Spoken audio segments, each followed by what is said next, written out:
प्रणाम करै छी समस्त मिथिलावासी के। हम मैथिली नीतू झा अहाँ सबके बीच एकटा गौरी पूजा के गीत लऽ कऽ उपस्थित छी। तो सुनै गौरी पूजा के गीत।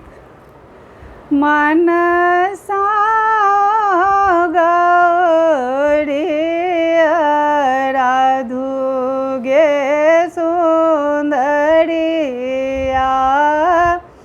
मनसा गौरी राधु गे सुंदरिया,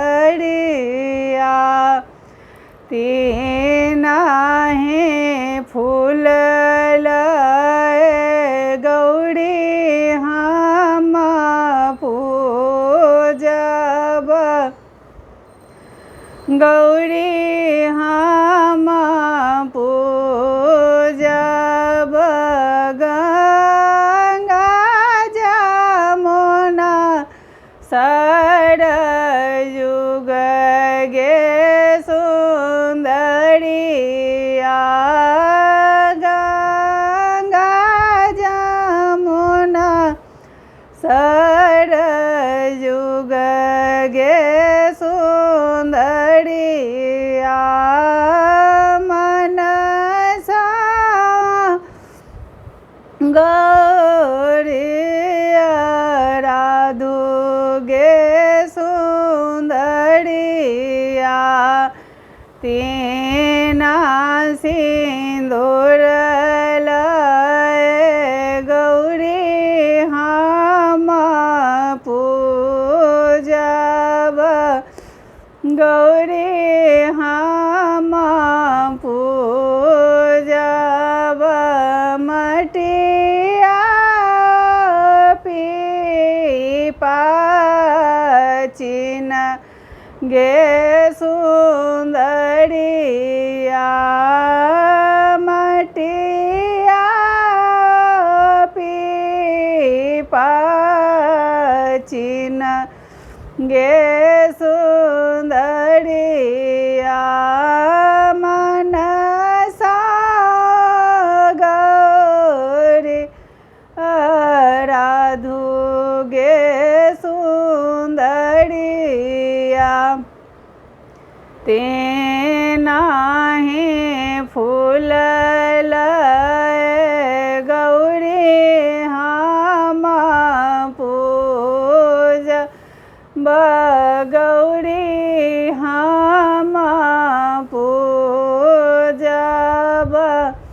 बेली चमेली अरहुल गे सुंदरिया,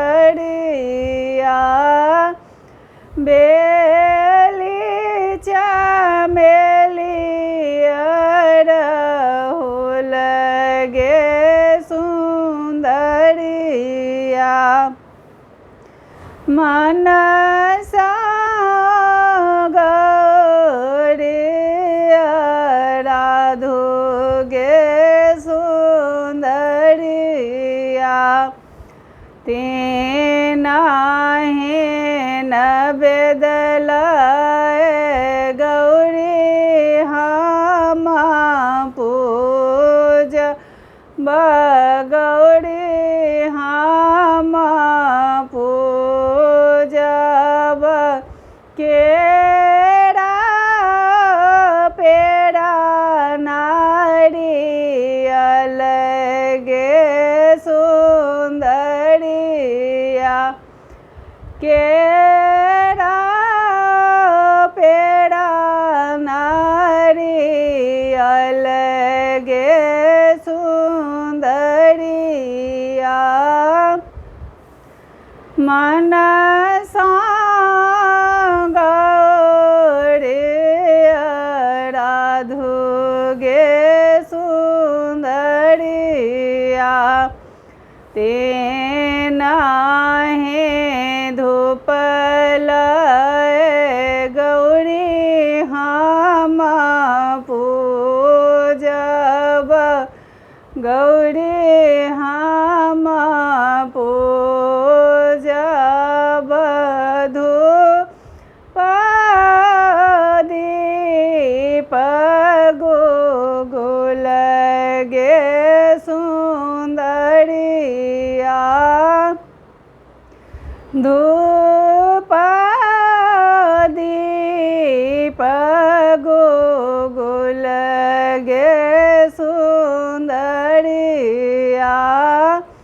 मनसा गौरी राधु गे सुंदरिया। नीक लागत तो सब आदमी से आग्रह जे अहाँ सब लाइक सब्सक्राइब कमेंट्स में जरूर बताएब जे अहाँ सबके हमर गीत केहन लागल। धन्यवाद।